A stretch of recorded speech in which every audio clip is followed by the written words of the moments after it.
Okay.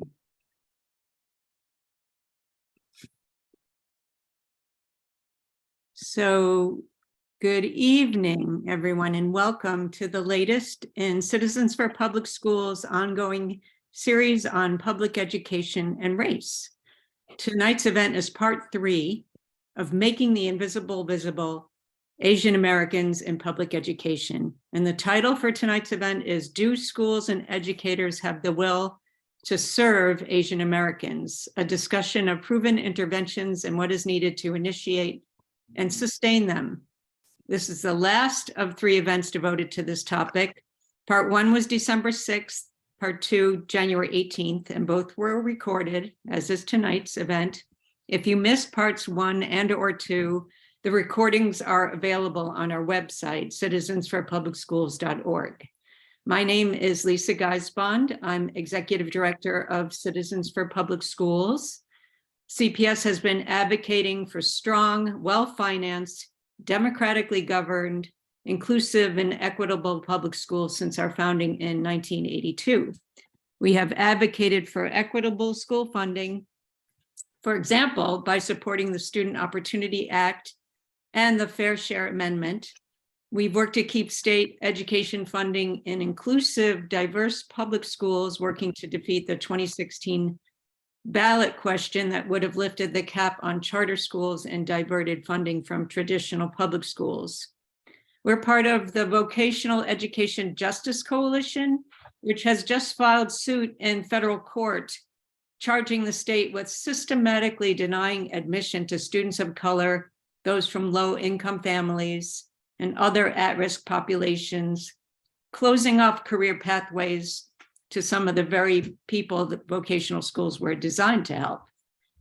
We hear a lot about accountability in education, and for decades, we've had a system that revolves around the MCAS. Over time, we've seen how a law that allows the state to take over schools and districts and the MCAS-based graduation requirement have failed to improve student outcomes.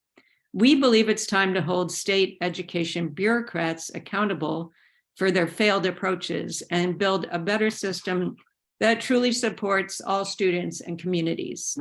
That's why CPS is proud to be part of the statewide Thrive Act coalition, working to pass a bill that will end state takeovers and would also base high school graduation on successfully completed coursework rather than MCAS test scores, which will be more accurate and fair, while also better preparing students for the complex challenges of college and or the workforce. We welcome anyone who would like to join CPS and participate in this work. Over the next few weeks, we're seeking co-sponsors for the Thrive Bill, and we'll be sharing details of how you can help via our email list and social media. We at CPS decided to create this series on race and education to lift up the voices of different people and communities across the Commonwealth who are working for equity and justice in public education. These are the very communities we believe have disproportionately suffered and not thrived under the state's system of assessment and accountability, and from the failure to provide adequate resources to those who need them most. And we're truly fortunate tonight to have a wonderful panel of speakers with experience, knowledge, and passion about tonight's subject. Once again, it has been my great pleasure to work with CPS board member Go Sasaki and the planning committee of Jean Wu and Katie Lee on the series. I know tonight's panelists and discussion will be outstanding and provocative, as parts 1 and 2 certainly were. And without further ado, I'm honored to introduce Go Sasaki, who will be emceeing tonight's event. Good evening, everybody. Thank you so much for taking your time to be here tonight. As we have done for the first few sessions, I want to note that we are presenting this webinar from stolen land. Greater Boston is the home of the Wampanoag, Massachusetts, and Pawtucket peoples. After being decimated by war and disease and forced onto praying towns and reservations, a number of children of local indigenous peoples were sent to Indian boarding schools like Carlisle in Pennsylvania, an institution of cultural and physical genocide where staff were tasked to kill the Indian, save the man. After centuries of genocide, many American Indians are fighting to resist in places like the Awakasani Freedom School, where students get an anti-colonial education before joining a public high school. As it is for Indigenous peoples, for Asians and other marginalized groups in the United States, education is neocolonial and leads to the loss of language, culture, and connection with history and family. This leads to what Han, Eng, and Chen call racial Christian is melancholia. presenting to the What- Boston schools. What Roseanne, sorry. excuse me, racial melancholia, what Roseanne spoke to last session, in interminable grief for losses known and unknown, given up consciously or unconsciously for an unachievable goal, the American dream. In our experiences, most Asian American youth feel but are unaware of the meaning behind this pain and unrest. To continue, I want to take a moment to acknowledge that like all communities of color, Asian America is very diverse. For today's webinar, we do not have representation from many important communities, many of whom share similar struggles, but also their own unique challenges. Due to our limitations, we're also not able to directly represent various Asian immigrant and non-English speaking experiences. We hope to be able to provide translated versions of these webinars in the future. Let me take a moment to speak about our goals for this event. We would like it to be an opportunity to learn about efforts that have helped Asian students, families, and staff. We want this space to be a frank discussion about how these efforts came to be and are sustained and how they fit into existing institutions and power structures. We want this space to be a place for Asian students, families, and staff to realize that they're not alone in their experiences, to help frame their experiences and build community and solidarity. And finally, we want the space to also be a place for non-Asians or Asians with less experience with education to learn about some of the experiences that Asians face. So our title for tonight was asking about whether education has the will to serve Asian Americans. And if you attended session 1 or 2 or saw them posted on YouTube, we hope that you realize that the short answer is no, unfortunately. Over the last few sessions, we've seen that despite the stereotypes, Asians are not doing well in public education. We had powerful stories shared by Alvin, Liu, and Alicia in session 1. In session 2, Roseanne shared data that showed current Asian students feel like they're being invisibilized, feel like they don't belong, and feel uncared for. And Jean discussed historical forces and structures that inform the racialized experience of Asians in the US and pushed back on cultural explanations for our experiences. For it is the experiences with racial and racist incidents that shape our present day responses. Today, we're fortunate to have some amazing educators on our panel. We're asking our panelists to address some actions or programs that they have led or participated in that are Asian American efforts to address Asian students' needs and to talk about the obstacles faced when they try to do these things in the past and in the present. All of our panelists are leaders and have been pillars of their communities. Amrita is here from Boston Public Schools and has been working for years to organize and fight for ethnic studies in the district. Tiet is also from BPS and has been teaching SEI at the Mather Elementary and was a founding member of the Coalition for Asian Pacific American Youth. Charlene and Michelle are from Newton North and are involved in many initiatives that benefit Asian students and educators, including facilitating affinity spaces for students and educators. Sydney is from the Public Schools of Brookline and is the coordinator of the AAPI Leadership and Affinity Program, also known as LEAP, an advisory and leadership program for Asian youth. And Jean returns to our panel once again and has been involved with too many things to count. She's currently a facilitator of the MTA Asian Educator Mentor Program, AMP, and has taught Asian American Studies for decades. So our first question for the panel is, tell us a little bit about a program you'd like to highlight and address who had the will in your situation to pay attention to Asian Americans and to make the program happen. Tiet, would you like to start us off tonight? Sure, I'd be happy to. Good evening, everyone. My name is Tiet Din. Thank you all for having me. I'm honored to be able to be a part of this conversation.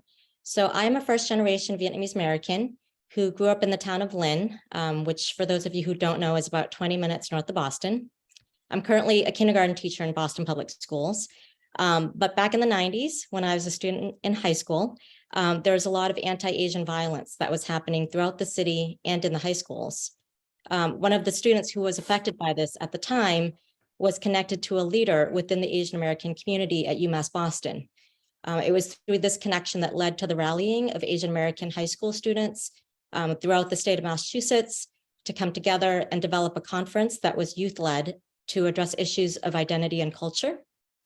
The conference, which had taken months to plan and culminated in the gathering of hundreds of high school students, was so impactful for both the student organizers as well as the student attendees that it led to CAPE, which had originally started out as the Conference for Asian Pacific American Youth, evolving into what became known as the Coalition for Asian Pacific American Youth. And that coalition went on to exist for many, many years after that conference started. To answer Go's question around, do we have the will? I mean, I would say that in that situation, back in the CAPE days, the people who had the will were both the committed Asian American leaders throughout the community, as well as the youth who all voluntarily spent months, for some of them years of their time dedicated to working on these issues. For my own part, I would say that what led to my own personal will to join that movement and really become an active part of the work was the realization when I met all of these other Asian American students that all the things that I was going through in high school were really in large part due to my Asian identity. At the time when I was in high school, I was having a lot of personal social challenges as a high school student. And even though I was a very strong student academically, those personal social issues were really impacting how well I was doing at school. But there was no one at school, be it teachers or guidance counselors, who noticed and or cared to ask me what was going on. So I was lucky enough because I had connections to leaders within the Asian American community who happened to be friends of mine who invited me to join this group of youth that were getting together to work on these issues. So where CAPE became really important in my life was that it created a space where both my racial and cultural identity were noticed and affirmed for the first time for me. So while it's at my school, I did have some Asian American students that were there. None of them were in my classes. And we certainly didn't have Asian American teachers. And so I felt really disconnected from that part of my identity. And so being in CAPE and being surrounded by other Asian American students and adults really helped me feel empowered in a way that I never had before. And as a teenager navigating many of those issues on my own, I didn't have the wherewithal to understand that all the problems that I was having had a lot to do with my being Asian American. So it was through CAPE that I was able to learn about the history of my people, the issues that we were dealing with, and I realized that I wasn't alone trying to figure that all out. So it really also helped me develop a stronger sense of who I was, and also facilitated me becoming a real leader at my school, because it was through my involvement with CAPE that I was able to go back to my high school and get support through the adults there to start an Asian American club at my school. And so once I graduated from high school, that club went on for many years after I was gone. So which really speaks to the need that existed for Asian American students at my school during that time. Thank you. Tia, thanks so much for sharing. In my work in the Asian American community, I have met so many different CAPE alums. It was clearly a super impactful program, and it's a shame that it no longer exists. Thank you very much for sharing. So we have a number of panelists. Is there anyone that feels interested to be second to share and answer the question? I don't mind sharing if that's all right. So, hearing that story from, a student perspective of this idea of cohort and being able to connect with others who may have similar shared experiences, that we are our own unique, individuals. That speaks with a lot of what I think Charlene and I experienced. And Charlene, feel free to jump in so we can, tell our stories together. But we were part of, a hiring cohort in 1998 at Newton North. So we did bring some of our students to those original CAPE conferences. So it brings back a lot of fond memories. Charlene and I were really fortunate that for whatever reason, and again, we weren't privy to those conversations, being on the other side of the hiring table, but we were a cohort of, a relatively larger, and please imagine asterisks there because everything's relative, right? I grew up in Honolulu, Hawaii, so having more AAPI faces at Newton North or in Newton Public Schools is not quite the same as my experience growing up in Hawaii. So there's a larger cohort of staff of color who came in 1998, and many of us identify as AAPI, and there's still some of us at North to this day. So it's been really lovely to be able to have folks like Charlene to check in with and to experience many of the things Tiet brought up, right, in terms of trying to figure things out for yourselves as an educator of color, and as an AAPI educator for all of the reasons, the past series have talked about. And what's been helpful in supporting the will that Charlene and I have as AAPI women, AAPI educators and mentors, is having some structural support to create things like an Asian American literature course that I've been teaching for almost 20 years, or having affinity spaces for our students to offer our students things that Tiet was finding in CAPE. And I think Charlene can speak to other ways in which structure can support, and the question of the will we can talk about with other folks later. Absolutely. And I would just add, in terms of the cohort piece, right, that I really did feel as if a lot of my figuring out what being Asian American meant sort of happened in unofficial PD, essentially in our office spaces with Michelle and a few other Asian American teachers. That, for me, I didn't think about being Asian American as a racial identity until I started teaching. And it was really through, encountering different microaggressions and stereotypes and having to sort of work them through and figure out, why is it that even though, Michelle and I look very different, a lot of people in the building seem to, mistake us for each other, right? Is that how is that possible? You can't tell on Zoom, but Charlene is tall, much taller than I am. It's laughable. Exactly. We could try to approximate it right now, but that would probably be a little challenging. So I think, right, having that sort of unofficial PD, and then one thing coming out of the affinity groups that Michelle talked about is we also recognize that we can't do it alone. And so maybe 7 or 8 years ago, we created PD that was offered to all of the staff in Newton Public Schools, thinking about Asian American students and how to support them. So we've done workshops about how to support Asian American students in terms of their emotional and mental health. We have done workshops about Asian American literature, right, and making sure Asian American voices are in the English curriculum. During the pandemic, we talked about how to support Asian American students during a really, really challenging, difficult time, right? So I think that will was certainly there from us. And we have had pieces of institutional and structural support. And one of the things that we sometimes talk about as we head towards sort of the, not sunset of our careers, but right, so the later afternoon of our careers, is that a whole lot of things had to fall in place in order for these supports to exist. We had to have, administration at the top, right, who understood anti-racism and equity in a way that, right, they saw that Asian Americans fit into that. And that's not always the case, right? And certainly at Newton North High School, right, our principal, Henry Turner, our department head, right, do have that nuanced sense. And I sometimes think about a lot of that is contingent, right? It's contingent on a certain group of people all being in place to give us that support.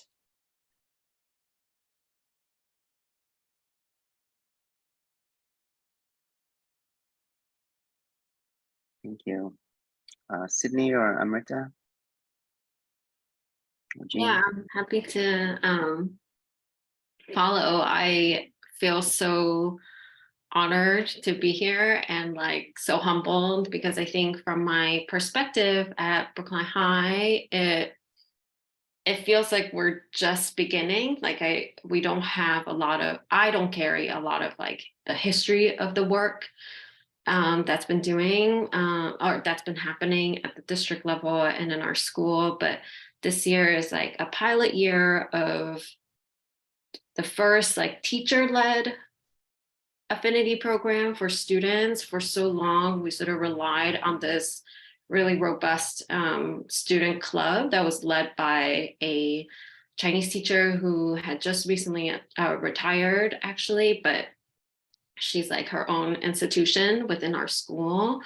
And I feel like that sort of allowed our school to not really think deeply about the ways in which the adults are responsible for supporting Asian American students.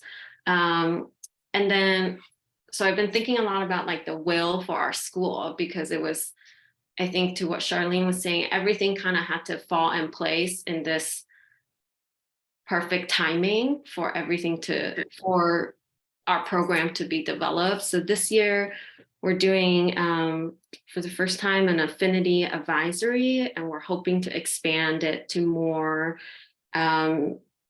into launching an Asian American Lit course at Brookline High School, to revamp our existing Asian American Studies course. And when I think about like who has the will to do all this and to support it, I think it's the students. If students didn't want this program, it would not exist. It doesn't matter if adults are asking for it. It really comes down to students yelling and screaming, and then some adults like listening. I think that is the biggest part. And then for our school in particular, like last year was a very critical political moment in our national current events, or I guess last school year, I should say, for non-Asian American or non-Asian identifying decision makers and stakeholders to really feel like it's time to listen. I think it also has to do with me and like the awesome Asian American coworkers that have been working with me, to feel like we have the capacity to do it to some extent, and to feel like we are able to put ourselves out there and to expand ourselves in the way that we kind of think we know how to. And I also just think it's to everybody who's willing to listen. I think there's so much in this work, like you get trapped into, this is what I want, and you're always saying that, but it actually takes so much just sitting with various people and listening. And I'm so grateful like for all the people who don't identify as Asians, who have like sat with me and listened to me and listened to my students, and to expand my own capacity to listen to other people even when I disagree. I think that's like the will to listen has been key for me personally and my journey with Brookline, and like the will to keep doing it even when it's so burdensome, like that. I think we'll get into it later in the session, but the will of the students kind of helps fill the will of the adults, I think, even when it's super hard. Thank you. Sydney, I know that there has been a lot of organizing in Brookline for decades, you know, by parents, by students, by educators. And it seems like, you know, after so long, because of various things, as you were saying, some progress is being made. And I understand there's also pushback, you know, on some of the initiatives that were put forward. So hopefully we'll get to some of that later. Thank you. Jean or Amrita? I can go next. Amrita should go first. Yeah. Okay. Hi, everyone. My name is Amrita. I'm a teacher in Boston Public Schools. and I'm Asian American, South Asian, first generation, and I'm not originally, didn't grow up in Boston, so that's my, but anyway, so I'm currently an ethnic studies teacher in Boston Public Schools. I'm part of a kind of new pilot team of 6 teachers and 2 coaches and coordinators, also including Katie Lee, who is part of the planning for this event. And our program, this is, I think, kind of addresses maybe a later question, but our program is currently funded through the summer of 2024. So as we're teaching and developing Introduction to Ethnic Studies, a course for really a multinational group of high school students in Boston Public Schools, we teach students from all over who have ties to places all over the world. We're also doing the work of organizing and trying to build a popular movement for ethnic studies in our communities and in our union and in our schools. So at the same time, kind of organizing and teaching. And I think for us, the people who've been kind of really involved in fighting for this program, it has been, for the most part, educators, and our team, very importantly, like includes Asian Americans on it, right? And I think part of the reason why this program, for me, feels like it's addressing many of the challenges that Asian American students are facing in BPS, but also challenges that I remember facing as a young person, an Asian person, in American schools, is that we trace kind of our lineage back to the student movements of the late 1960s and the student movement, particularly the Third World Liberation Front, which fought for a College of Ethnic Studies, a Third World College at San Francisco State University. And I think that speaks to the way our politics kind of works, that we're very international, right? The Asian Americans who were involved in fighting for that movement, they had ties to the anti-war movement, right? They were opposing US imperialism. They had ties to the labor movement. They were standing in solidarity with workers, Asian workers, Latino workers, Black workers. And they were part of movements against surveillance and McCarthyism that were really prevalent then. And we see kind of coming back in a lot of the movements against teaching any kind of real history in schools today. And so for us, we go back to that because it's a vision of collective liberation. It's a vision of like self-determination for all of us, whether we're here or I'm sure pretty much everyone on this panel, right? Like we have ties and family in countries in other parts of the world too. And that history is interrelated. So ethnic studies is really about understanding that Asians in America, we're not an anomaly without a history. And I think growing up, that's kind of what I thought. I was like, oh, I can't really speak about my experience. There's no history here, but we have a history, right? There's a reason our families are here. And if we understand that and start thinking more historically, we also get away from, those cultural explanations of how Asian Americans are supposed to be. Like my parents came to the US in the late 1970s. They came 30 years after India won its independence from Britain, right? 3 decades. After centuries of colonization, extraction of resources, India at that time was deeply underdeveloped, right? And there was a lot of racism, a lot of theft baked into that history. And it's not as simple as saying, oh, my parents came here for a better life, right? Like when we understand that history, we know it's more complicated than that. But that kind of ahistorical thinking just totally erases Asian Americans in the US, and it erases the reality of that history. Sorry, that was a bit of a spiel, but so ethnic studies to me is about like knowing that history and thinking historically, right? Not just accepting things the way they are. And part of that is like really rooting our work in the classroom with our students and our relationships with them, the struggles they experience. Most of my students are recent immigrants, students from Bangladesh, Vietnam, China, all over the Caribbean and Latin America as well. Most of my students are workers. They are going to school. They're also working low-wage service jobs in Boston. They're doing the work that keeps Boston running, right? But they're often treated with a lot of disrespect. They're not paid. Sometimes their wages are stolen from them, right? So ethnic studies is about addressing like all those experiences that young people bring into the classroom, and kind of building a way of looking at the world that encourages us not to accept things the way they are, to be like, hey, we actually should be fighting for better for our people.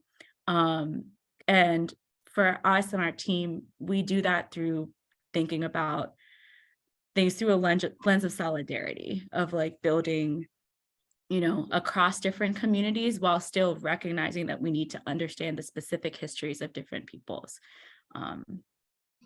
Did that answer the question, Go? Sorry. Yeah, I think you covered a lot of the bases. Amrita. Thank you. I think, yeah, I think back to the history and the history of ethnic studies and the origin of ethnic studies is so powerful. And I think there's a danger in, you know, ethnic studies is definitely a buzzword and is very popular because of some studies coming out of California that show, you know, increases in graduation rate, et cetera. And I think a lot of people that and we saw a little bit of this in Boston, people that want to do ethnic studies without learning about ethnic studies, right? Try to start programs that aren't actually ethnic studies, right? That are, and kind of miss a lot of the history. And we see in some districts, ethnic studies programs that exclude Asian, ahistorically, you know? So, and so Jean. Yes. You Actually, have just to echo what you were saying, since I'm going to be talking a little bit about this thing called teaching about Asian America. And that is that I think it's important that we know that when ethnic studies was first conceptualized and done in 1968, San Francisco State College strike, that ethnic studies absolutely included Asian American studies.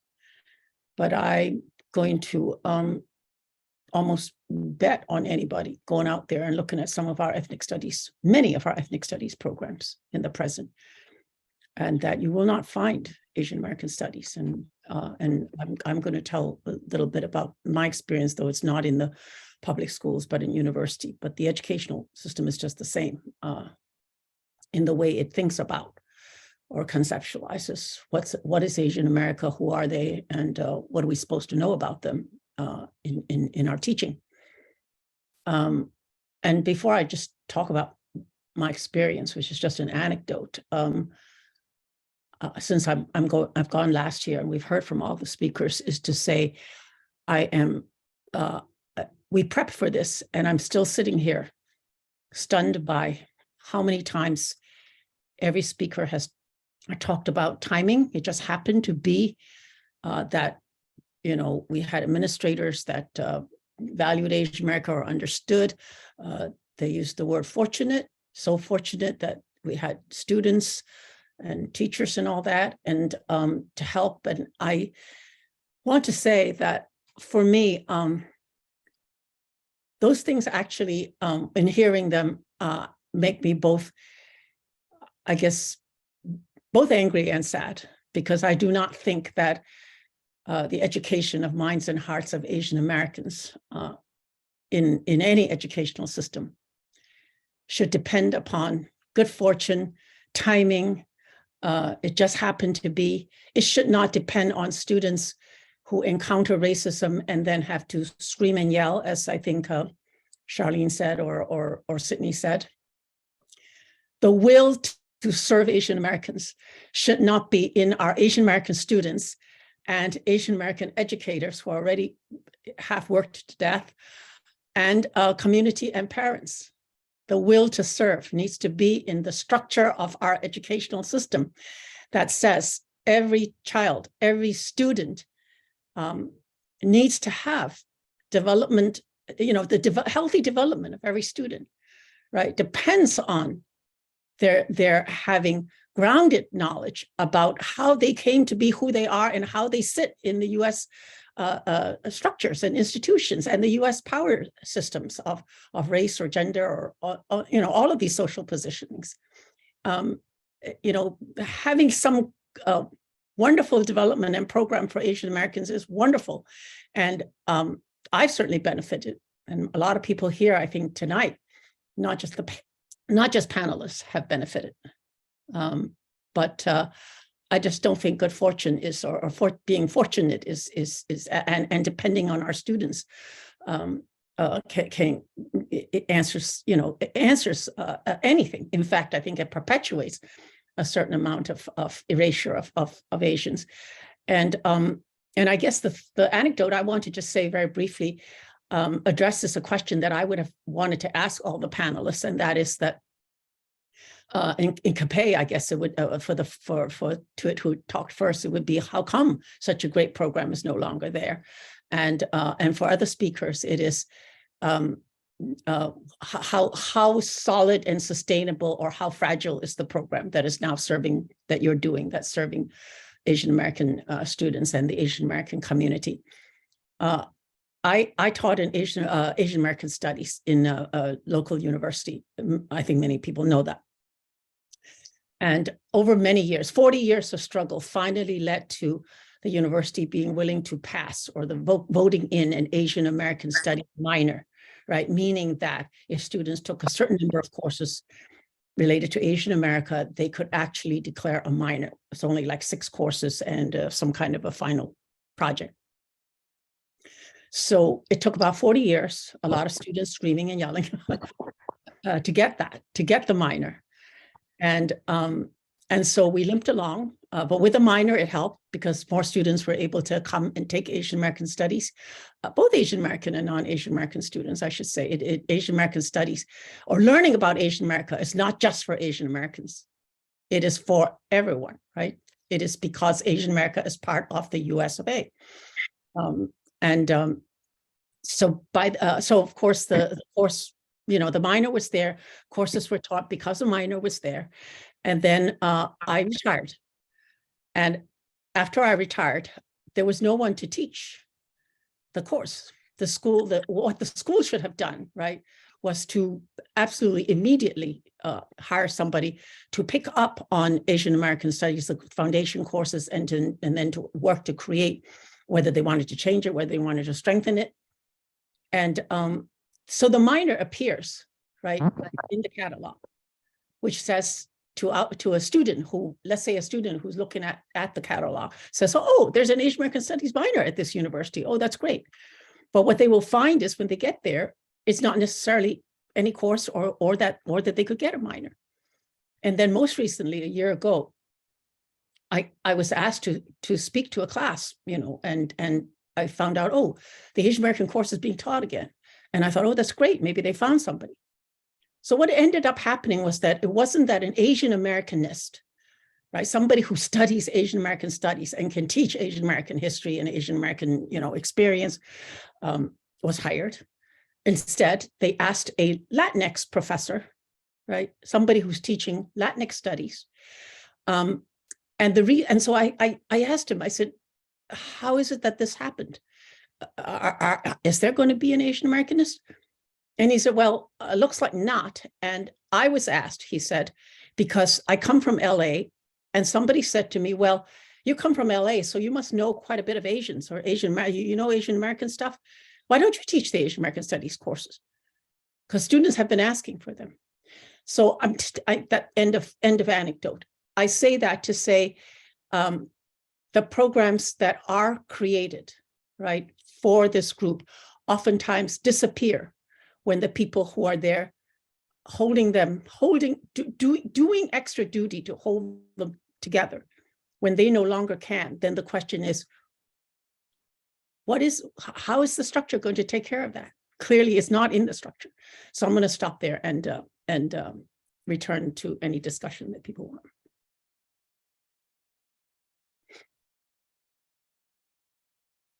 Gina, what you say resonates really deeply with me, and I think has come up in conversations with some of our panelists as well. Like, I've served at a couple of different schools, and like my first teaching assignment in California, when I decided to leave, I felt so guilty, because there were a handful of Asian American staff. There were maybe 20% Asian American students, and I was the only one with a background, in kind of Asian American studies. And, you know, I was the advisor for a number of clubs. There were a number of racial incidents, and like a leadership retreat that I critiqued and rewrote the curriculum. And yeah, so I think let's pose the question to the panel. Sure. So for many of the programs that everyone has spoken about, that I know about, a lot of these, you know, would not have happened. Well, I would say all of them would not have happened, you know, had you and your fellow Asian educators, Asian families, Asian students advocated and also put in countless volunteer hours to make that happen. And it kind of puts us in this kind of toxic situation, you know, where we're putting in this kind of heroic, you know, uncompensated effort, because we know that it's needed. We know that it makes differences in lives of students. And then there's always that fear that, like, what would happen, you know, if I needed to leave the school. So how secure do you feel like these programs are? What do you feel like would happen if you or your colleagues would have to leave? I'm happy to go first because this is actually something that's been like eating away at me for so long. I think that since I'm in such a like early phase in developing this program for Brookline High, I think from the get-go, I had this feeling like I can't be LEAP can't be Sydney Ho's passion project. Like LEAP needs to be BHS's investment. And there's sort of this like, this hole that you sort of sink into. It's like, it has to be you because it's your idea and your passion and your motivation and your drive, and I can't like implant my brain into someone else and have them like do half the work.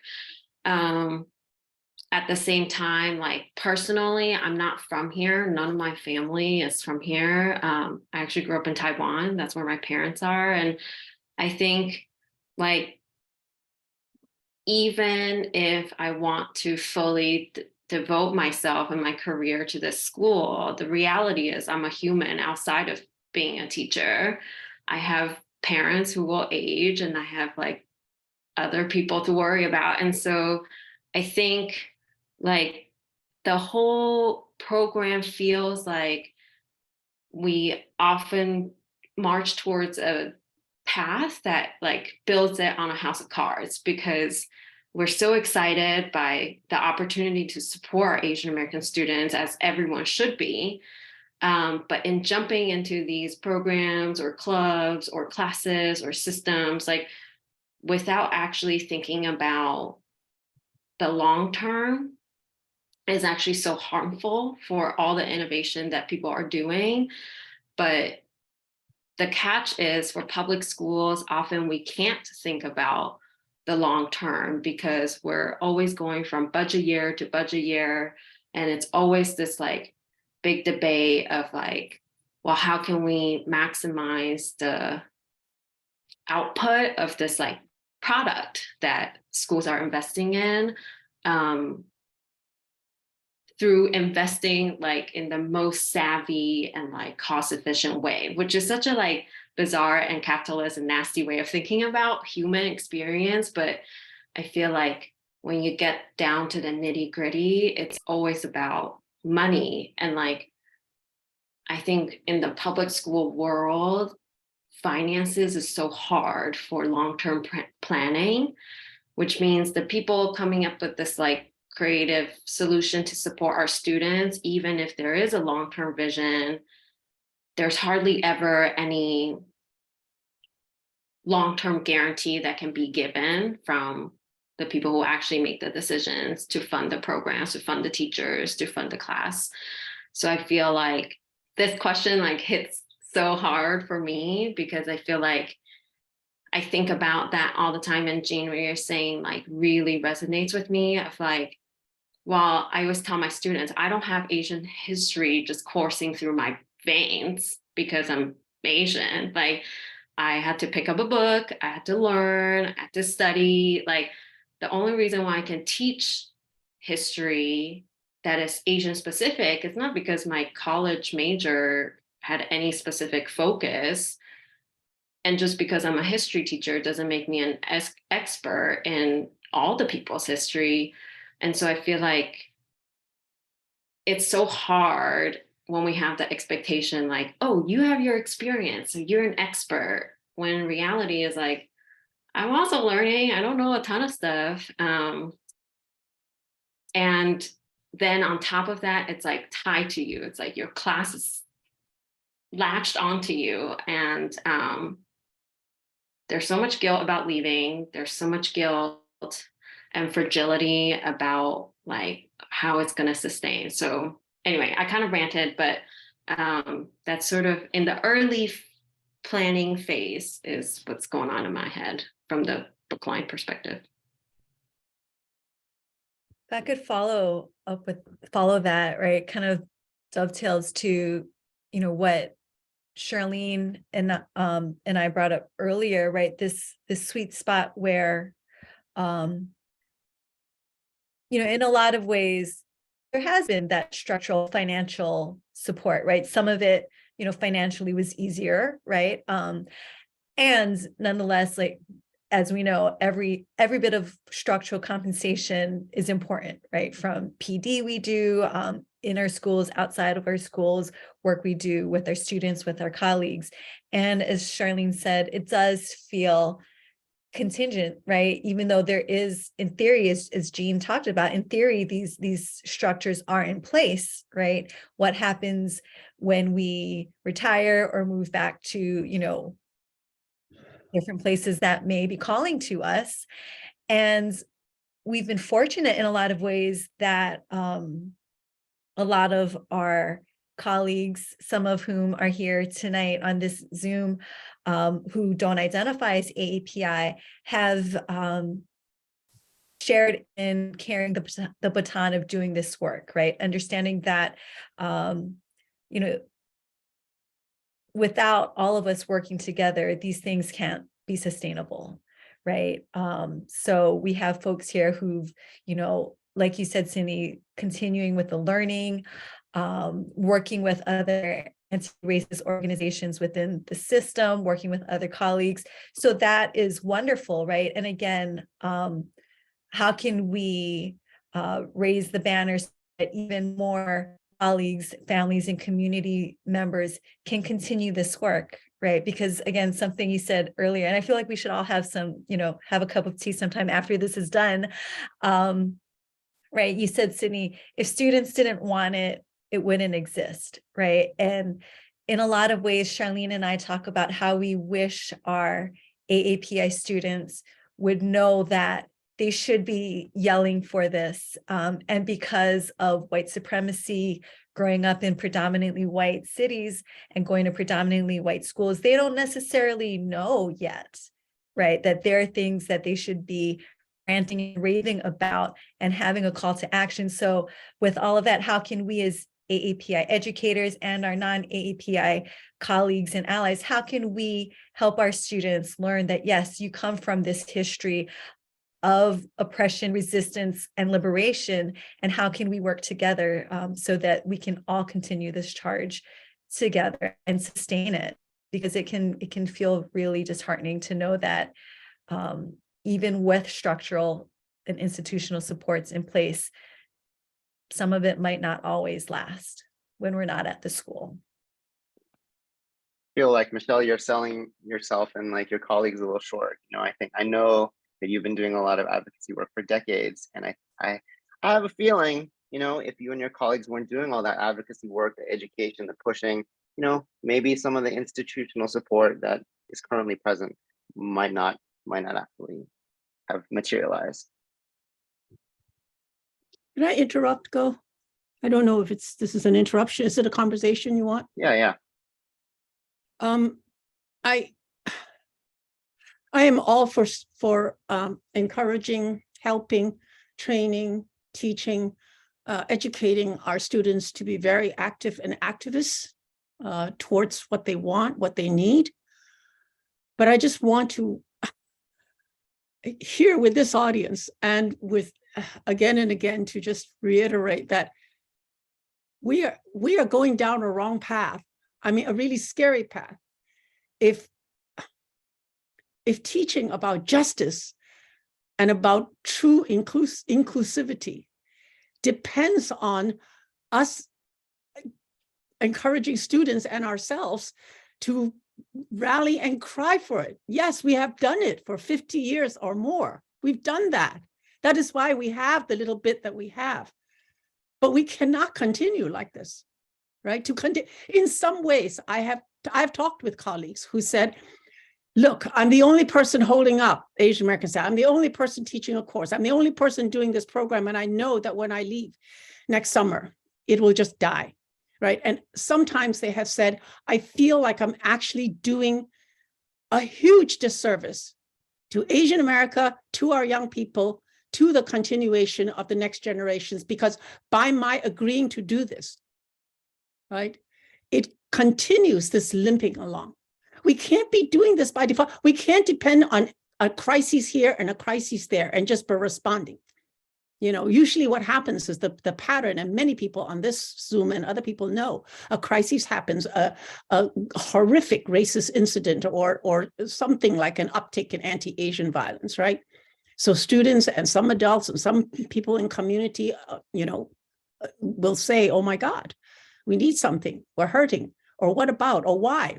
How come people don't even know we exist? How come people don't care, right? And so there is something gets maybe developed if we're lucky. See, there goes lucky, fortunate, timing. And I think, Sydney, you were talking about finances or money or the budget. That is always an issue for any organization, certainly in education and for schools, right? But a budget isn't just a budget. Choices are made how we use that budget, right? I'm sure no matter how tight a year is in a school, right, there are some courses and some programs that just will not be cut. So how come? We're making choices. We're making choices to say some kinds of knowledge and education, well, that can be sidelined. And I won't even go into the reasons of that. For Asian Americans, oftentimes, well, let's not do that. We just can't, right? And besides, nobody's going to care and Asians aren't going to make that much noise. That is what the history of this has been. And I just need to, as somebody who's gone through it a lot, I need to put it out there as one voice. This voice might be different from the other panelists and other people on Zoom, but I think this voice needs to be there, out there, that we need to think about. If we're really talking about structure and how public education serves the public, and Asian Americans are part of this public, we got to think, so we got to start talking in other ways, I think, or thinking in other ways, or forcing ourselves to think in other ways. Yeah, just to jump in, I think, I think that, I think probably everyone on the Zoom right now would agree, like the way we win stuff is by being out in the streets, right? By making noise, by being loud. And I think to what you're saying, Jean, it makes me just, one of the topics we kind of talk about in our intro course or are working on is looking at the history of public education, right? Like looking at what it is really for, because sure, it's public education. We have this conception that it's, it's part of what it means to be in a democratic society, to have public education for all. But if you look at the roots of public education in this country, right, if you look at the roots of this country, right, democracy isn't for everyone. The government that we have isn't necessarily there to protect our interests as workers, as you can see. Speaking of teachers in Massachusetts, right? Like it's illegal for us to go on strike as public sector workers in this state, right? That's a huge power that we could have as workers to make a real statement about what we will and will not stand for in public education. And it's literally forbidden for us And we have teachers unions right now who are doing that anyway, taking that stand anyway, but they're getting fined like hundreds of thousands of dollars for exercising what should be a democratic right, right? So when we look at that, when we look at the history of public education as a tool to assimilate, right? To force people into a white supremacist version of themselves, to hollow out their culture, right? Their language. And when we look at its ties to essentially like labor, right? Like reproducing class structure, then it's kind of like, yes, definitely Melrose, Woburn, Haverhill, those, it's a big deal to take that kind of strike action. But that being said, like, from my perspective, I'm like, we're going to have to keep fighting, because it would be probably like a misunderstanding of how education works in this country to think that it is designed for us, right? So I think that might be depressing, but in my opinion, it's like, in some ways, it's like, it's good to recognize that, to be like, okay, this is what we're up against. We're going to have to keep fighting, because state legislation, even if they try to pass something that's pro ethnic studies, right, we know they're going to hollow out anything about it that's about struggle and resistance. They're going to make it kind of multicultural studies, kind of water it down, and not like take away the heart of it, which is about, building people's movements. That's really where ethnic studies comes from. And I think for all of us here, we could walk away and be like, hey, we're really up against it. But in a way, I think that gives us some power to be like, we can diagnose what's happening, and we can say, listen, our only chance is to keep being loud, and we shouldn't be afraid to be loud. Yeah. I actually agree with all that you said, that I think the fight continues to go on. If you heard me say either or, that's not what I'm talking about. I know in my bones that this fight will go on until we die, right? This is not going to be solved. This issue is not going to be solved. And I do know that education, public education, as set in this society and in many societies, is actually the reproduction of the status quo, right? It is to produce a working class, laborers, people who will, the power structure has to be held.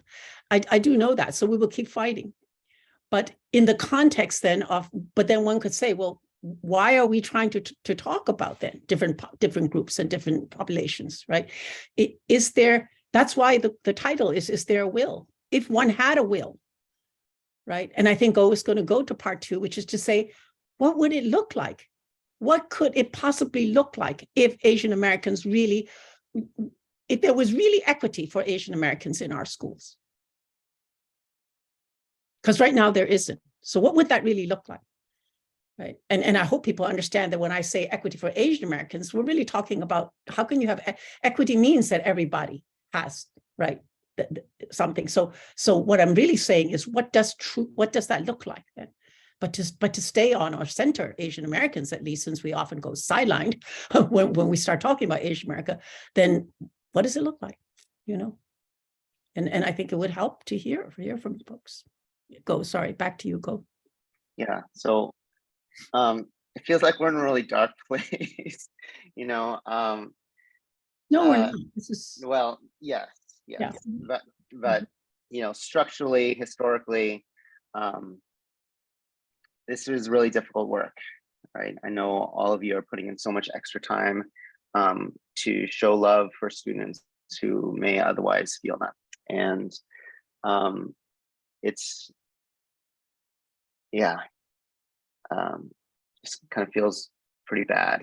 But we did want to dedicate some space in tonight's conversation to spend a little bit of time dreaming, to think about what could things look like, right? Does it have to be so unsustainable and self-sacrificing? And somebody in chat just talked about it's invigorating to know that we can build new worlds. I just want to say that absolutely, because if we don't dream, and if we don't have any vision for something different, then if we can't imagine otherwise, then it's over, right? So I think that's what we're trying to ask for, right?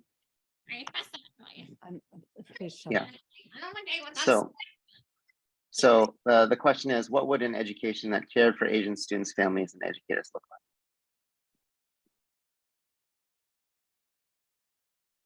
like? I feel like, yes, our conversation was like dark and depressing. And like beautiful and wonderful that like, I think when we are in our own spaces, it can feel so alone and like it is lonely. Like even in schools where there are more than one Asian teacher, it can still feel lonely because you have 10 instead of one out of like 1 or 2 or 300, right? But at the same time, I think it's like, what a beautiful moment that we can all be together and like say to each other, like, I share in your darkness and agony. And I think that like an education that really cared for our students, our families, and educators is where this is a space where everyone can talk about this topic, and it's not just people who identify as being Asian and Asian American. I think like Jean, I totally hear what you said and have been saying is like, I think, and it ties, I guess, back to sustainability too, is we rely on people who hold a specific marginalized identity, whether that's race, gender, sexuality, class, like we rely on people with that identity that is already marginalized to like then lift up that identity. I think in part there's a tension because I don't want a person who doesn't identify as Asian or Asian American to lead the Asian American affinity space. I personally don't want that. And I don't think my students want that. At the same time, I think in the perfect world, like we actually don't really need all this affinity space because we will get to a point where actually everyone has such great, awesome awareness and understanding of everybody's history and everybody's experience and can like practice the tool and skill of empathy that we actually don't need to have like such structured affinity, dedicated time and these spaces. And I know that's a slippery slope because it's not that I'm advocating for like color blindness or anything like that. I don't think we're close to post-racial America at all. But at the same time, I dream of this world where everyone is so empathetic and can activate that muscle and that the care is shared by everybody and not just like coming from the people who have the identities that are marginalized. That's my dream when I'm like 95 and that's happening to my great-grandchildren. I don't know. Adding to that, kind of this and right, this loveliness of affinity spaces and all that we know it's important to do, and right, like not having to have those formalized spaces. When I think of your question, Go, I think of a world in which our AAPI students and us as educators can be seen beyond single story narratives, right? And I think earlier in the pre-planning, Charlene had been talking about our AAPI student group hosted our Asian American Culture Day, and it was a lot of, blood, sweat, and tears and institutional stuff, yes, and just the joy in seeing students from all racial backgrounds, and especially our AAPI students and the vast diversity of students who fall under that lovely co-conspiratorial umbrella, to hear from mental health professionals, to hear from, I think some of you on this Zoom know Nima Avashia, right? She came and we had student panels where they had voice and they were able to share in their pain and in their joy and in their liberation and resistance. And to have, again, shout out to our North colleagues who are here today.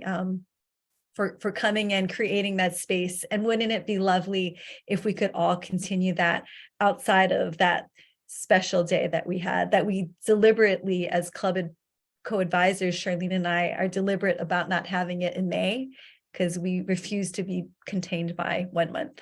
So that would be my dream, to have us be seen and heard, because we know from a lot of us here that we're not always. To add to that, I think this idea of being seen, I think one of the questions, that we have to ask ourselves as educators is, when we think of students, sorry, my dog's in the background. When we think of schools and high school in particular, I would say, I think we have to ask ourselves how we're defining fine. The public narrative, the popular narrative is that Asian American students are fine. And so how is that fine being measured? It's being measured by what? Academics, by grades, by standardized test scores. There's a lot more to being fine than just one's grades. So when I think back when I was in high school, my grades were fine, but things were falling apart underneath. And that was because of all the social stuff that I was dealing with. But nobody recognized that the social stuff was because I wasn't getting support from my family. They didn't understand what I was going through. And so you figure being a teenager is difficult enough as it is. And then you have the layers of our racial identity that add to that complication, and having parents of different generations that don't understand what you're going through. So you don't have that support network that a lot of students have. And I think that a lot of educators don't understand and see that need. So they might see that your grades are falling, but they don't know to ask those questions, right? They don't understand that maybe there is something else going on at home that has something to do with their identities. And so I think the bigger question is, we have to ask ourselves, how are we defining how fine our students are? What measurements are we using to gauge how fine our students are? And so around the question of will, I think we talked a lot tonight about who has had the will, but my question is, who should have the will, right? We as Asian Americans have the will. We can say students need to scream and yell, but should that be upon the students? Should it be upon Asian American teachers? It should be upon all of us, right? It should be built into the infrastructure of both financial infrastructure of schools, and social infrastructure. We have to recognize that students who are bicultural have issues that go beyond just simple academics. And so thinking about mental well-being, Michelle, that you had mentioned, like, how do we measure that? Is that important for us to measure? And I know we have talked about that as a group. And so these are conversations, and the research and studies have been done. We've been looking into this. So the question is, why are these questions not being asked outside of our community? And the impetus shouldn't always be upon us. Because that does get exhausting and our capacity is limited. So that does return to the question of who has the will, right? Who has the will to actually find out what they need to know? To at least know what it is that they don't know, in order then to reach out. Otherwise, we are left with those of us who know and who care enough or have enough energy to do it, will do it. But no, I agree with what you say, and it's right on target. Thank you. I think adding on to that piece about infrastructure, right? If we think really concretely, I'd love to see, right, that in teacher prep programs, right, there are, modules, there's curriculum about sort of Asian American students, about Asian American racial identity, about Asian American history and the ways in which it connects to, right, the histories of all sorts of other communities, how Asian American history is central to, right, American history, and we don't understand our histories and global history unless we're sort of considering that. And I think that's really, really significant, right?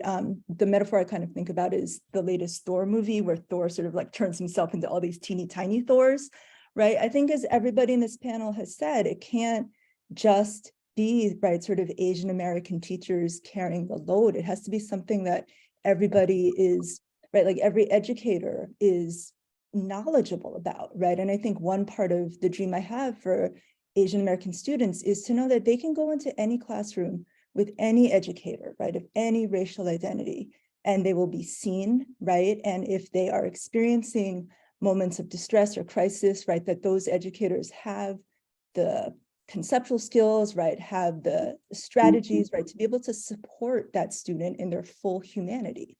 And I think that's just, it's so important to consider. And also to think about the ways in which we build Asian American history and literature, right? So that it's central to the curriculum, as opposed to something, right, that sort of teachers who are interested are bringing in. And it seems, it does sometimes seem like something that is really, really far away, right? That is really difficult. And I think one thing I would say to the allies out there in the audience, right? Especially allies who are educators, if you're hitting that moment where you're like, well, I'm not sure, I don't know if I have the bandwidth or the time, right, to sort of, I'm an English teacher, right? So to add like another an Asian American text, right, that somehow I'm like, I don't have the time to plan it, etc.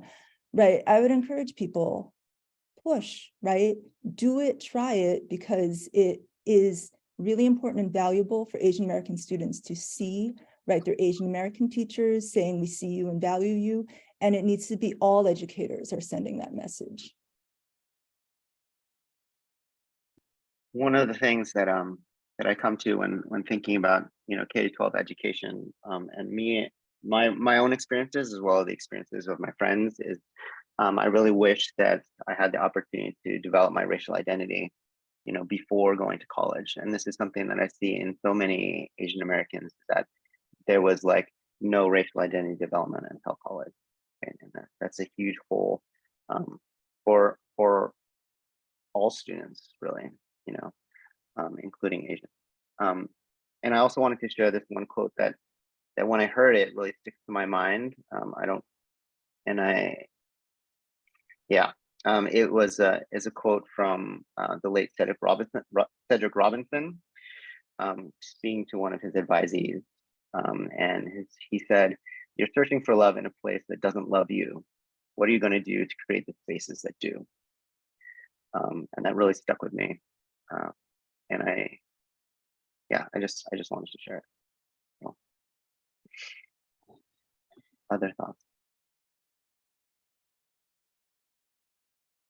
I mean, I think that point kind of, for me, speaks to like how important it has been to find the like ethnic studies community that we've kind of been able to create in Boston. Yeah, because I feel like trying to do this alone would feel so so daunting and impossible. And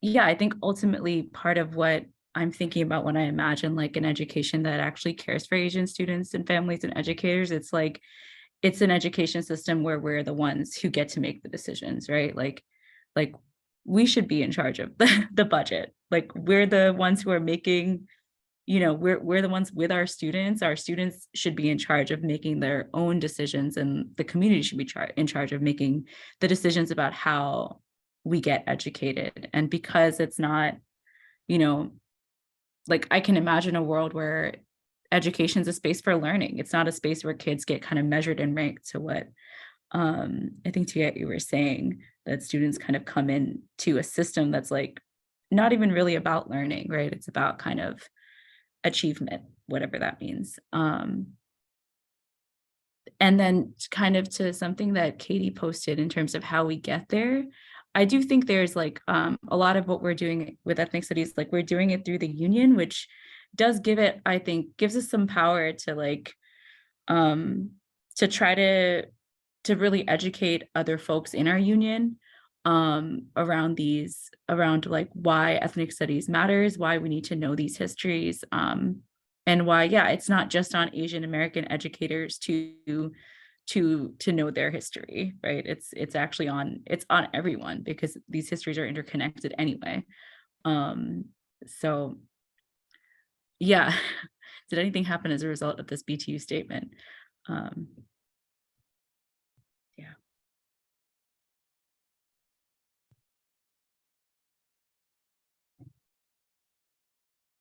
Well, actually, it just dawned on me after what you said that to link the two, to link this idea that we heard right before that, I think Michelle was saying it, Charlene was saying it, that the hope would be that it's not just Asian Americans who care about the education of Asian Americans, or who care about Asian America and its health, right, mental and everything else.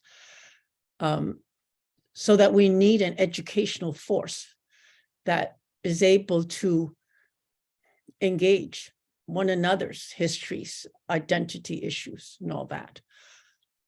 In order to do that, there's another thing that needs will, and that is for people to have, especially, I'm speaking particularly for people who are not marginalized and have always had their history and their realities sort of forefronted, right? Most US history, it's clear that it is about white and for a long time male history. You have to have the will to really, first of all, be humble, to say there are things that I don't know and I really need to get down to knowing it, instead of saying, well, people who are marginalized, they can go do it, and then they can, they can scramble around and do these programs for the kids who are yelling and screaming for it. I mean, structurally, those two things have to come together. And I think, I don't know if it was Charlene, but somebody said, it is really clear that if there's a place that we need to work structurally, it would be to look at teacher training programs. Because the generations and generations of teachers that are spewed out, including, by the way, Asian American teachers, without a lot of that, without focus on that, without really demanding that, hey, you need to know this if you're going to go into a 21st century school to teach our kids. If that's not there, then it's that kind of gap, void that we're thinking about is just going to continue. Nothing's going to change it. Going in the same direction.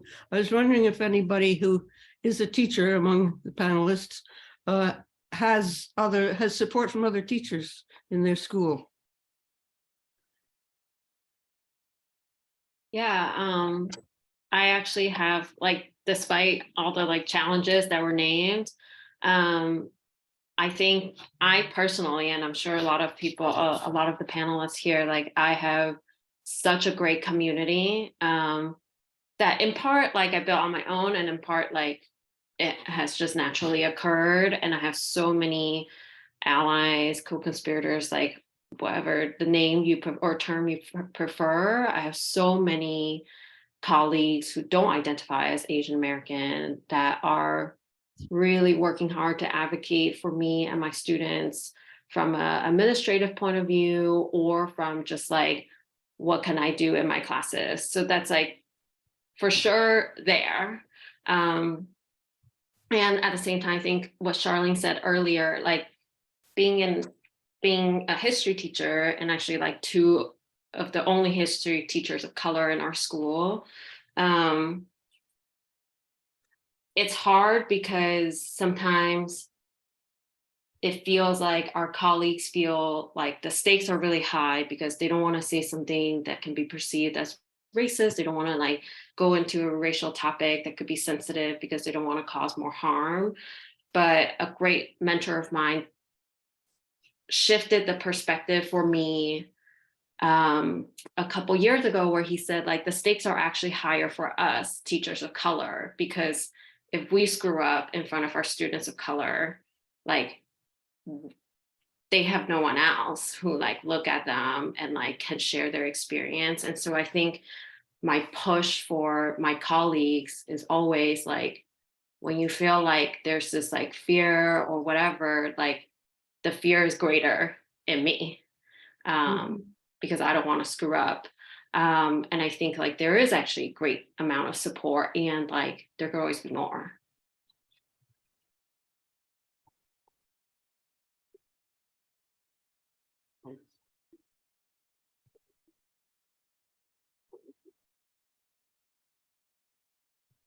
Do the other teachers feel support? Any others of you?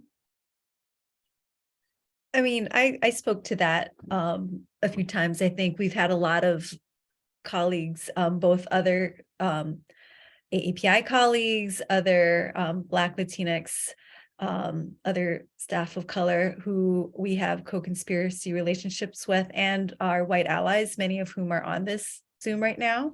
And I think it's an and again, right? It's we're so blessed to have all of these wonderful people, and Mhm. the hope is, right, it's not just relational, that it is more people having the will to do the work. And in terms of this whole family of folks who are in this together, right, thinking of folks who are connected to anti-racist organizations, right, or organizations dedicated to anti-racism. My call to folks here and not on this Zoom is, when you're having conversations about people of color, are you also making room for folks under the AAPI umbrella? Do you render them invisible?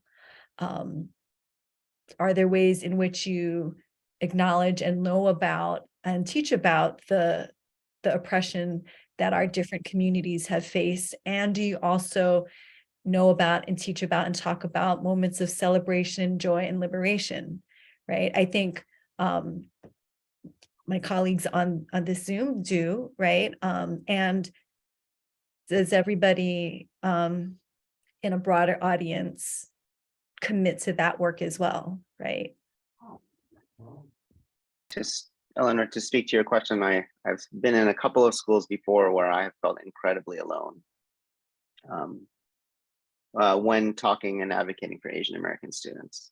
I have when talking and advocating for other students, I've got a bunch of educators with me, and then when talking and advocating for Asian American students, is like, oh, I thought they were fine, or just silence, unfortunately.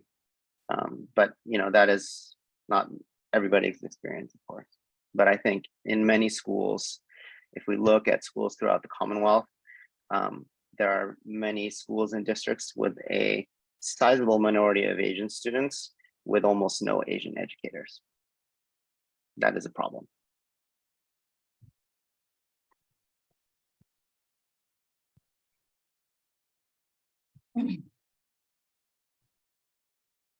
I think we have some time to take some questions. I see a hand from Katie. I just wanted to also comment because, having worked in the school system, I think I've actually had really common experience with Hugo, of feeling pretty alone, even when there are other Asian educators. I think the tendency is to say, we'll take it on because no one else is going to do it, right? Which is I wrote in the chat, it's like a huge red flag, because that means that it never will get institutionalized. Yeah, that's It right. never gets taken on seriously because we're doing it in our after school hours on our own time, with our own experiences. And sometimes what I've seen is you have people heading Asian American affinity spaces that have no business doing it, honestly. Got it.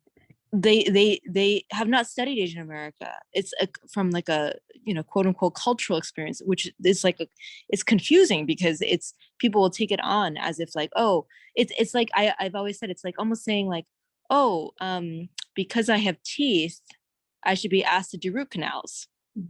It's like no one ever asked me to do a root canal because I have teeth, or that I've seen a YouTube video on teeth, right? Like why would I do that, right? But for race, and especially for Asian Americans, there's a huge pull, right? So they literally, I've had people say to me, they asked me to teach this course because I was Asian American, even though they had no experience whatsoever in Asian American, and they were Asian American, but they had no experience in Asian American studies, right? I've had people above me say you cannot hire another person to work with you that's Asian American. That's it. You is fine, right? You can't have more of you. It's too many of you, right? I've talked to teachers who have talked about creating their own courses of ethnic studies. And then when they're talking about the syllabus, it's they're talking to me and they're saying, oh yeah, we did a course. We did a few weeks on African American studies, a few weeks on Latinx studies, and a week on Native American studies. We just didn't have time for the Asian American studies part, to my face, as if that already not having it was enough, never mind telling it to my face, right? So that even in ethnic studies, even though it has roots in this internationalist, in this anti-imperial roots, I see so much of it being ethno-nationalist now, right? Focusing on sort of this is ours, we're going to get ours, right? Instead of understanding sort of that that it is an anti-imperial sort of movement, and I think what ends up happening in a district like Boston, which is completely black and white, is that the pushback is so strong that even when you raise, hey, Asian Americans aren't in this document that's supposed to address racial equity, the pushback from the supervisors is, yes, so literally, like, what, I don't see why we should include them, right? And unless it's Asian Americans that are pushing it, that in my experience, unless it has been us that has been pushing it, they don't give a damn, right? And I'll say that, like I'm an employee of Boston Public Schools, and I'll say that has been my experience. So I just wanted to add that in because you were asking for experiences of educators. Sorry, that was not a question.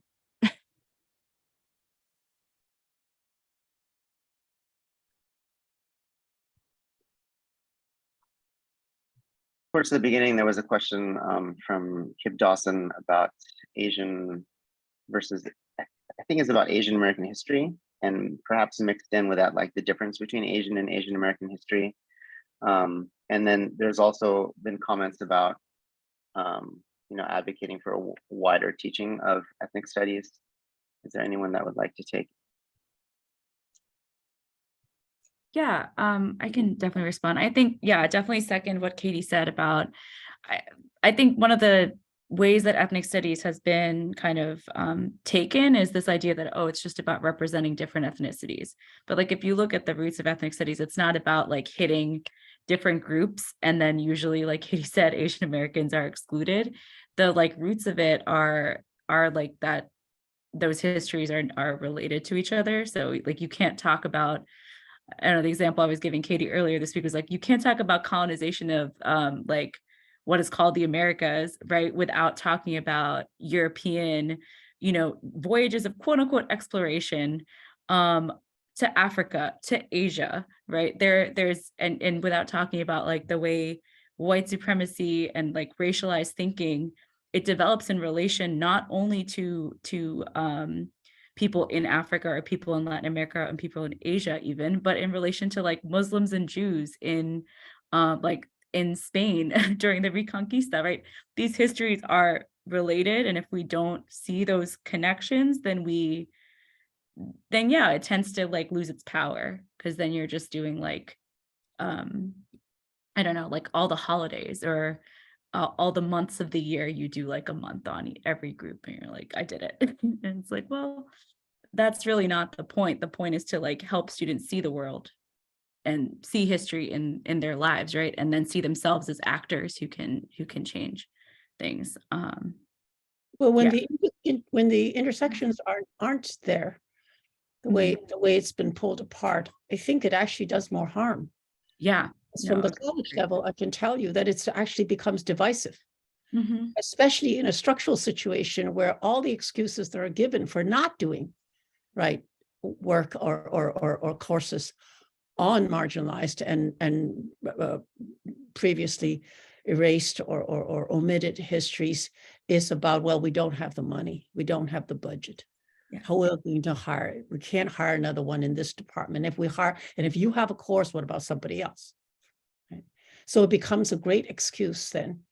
And it's actually then structured in because it actually works very much for upholding white power, white supremacist kind of institution that continues, right, to be centered on whiteness. And it's not that there aren't other things around, but they are still in the margins, right? These people are interested, or they're yelling, well, let's do a little bit here. And although that's going to be another sore point, let's do another course there. And I think part of the heartbreak of it is that people, marginalized peoples like ourselves, we want to do it because we see young people asking for it, their lives depending on it even, right? So we do the extra time and we do take the time and we do that. But I think it was Katie or somebody who said, this is, I'm not saying, therefore we can't do it or we shouldn't do it. I myself have done it for years and years and years, but it is in reality the more we do that, the less it will ever be structured and institutionalized. Because you're just keeping the wound, you know, just putting a Band-Aid on the wound, right? It's a gaping hole at this point. And for Asian Americans, you know, it really is like a crater.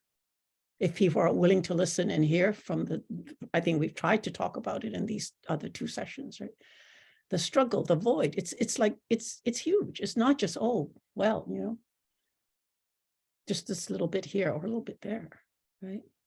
And it's very hard. It's hard because when we try to be positive and talk about things that are working, or, oh my God, this program, look at how great it is, you know, it is often heard then as, well, see, everything's going fine for you.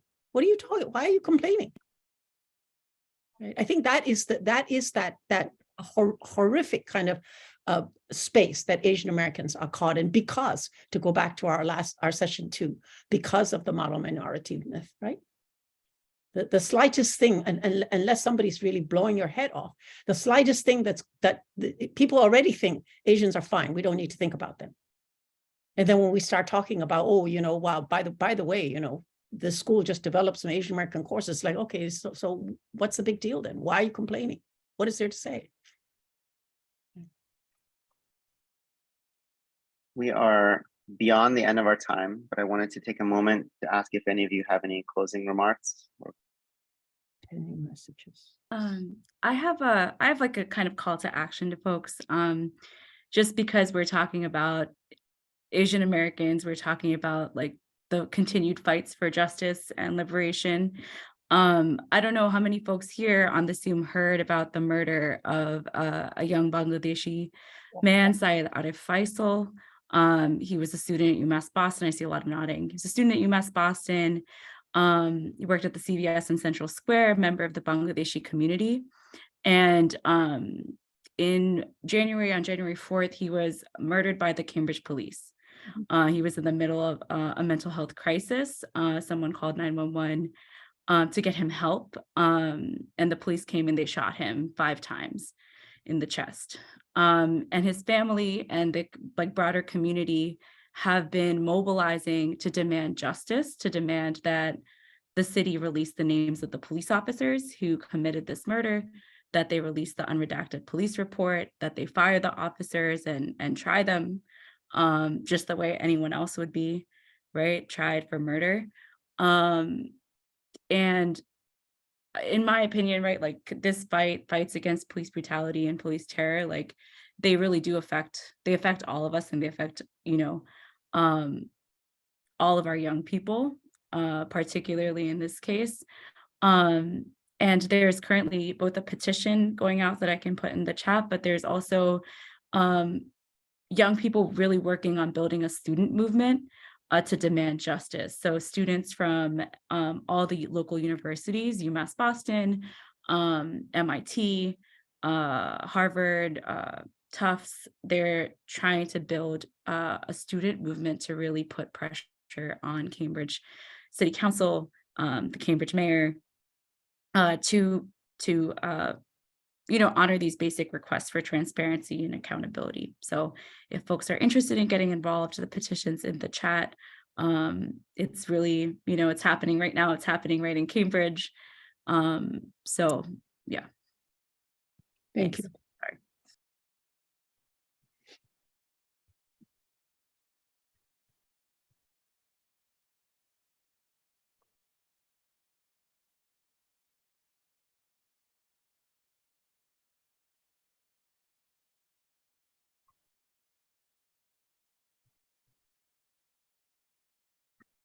All right. So with that, I'll hand it over to Lisa to close us out. Thank you, Go, and thank you everyone for joining us tonight. Thanks again to the wonderful panelists, Amrita, Charlene, Michelle, Sydney, Triet, Go, Jean, and Katie for working on the series. It was a great way to close us out, I think, Amrita, with a call to action and a way that we can all take action together. We'll be following up with links to all the videos and other information about upcoming events and actions. And just really want to express my appreciation for this rich, challenging, informative, honest conversation. And again, for everyone taking time after your long days of work to be on the panel and to come listen to the panel and be part of the conversation. So with that, good night, everyone, and see you next time. Thank you, everyone. Good night.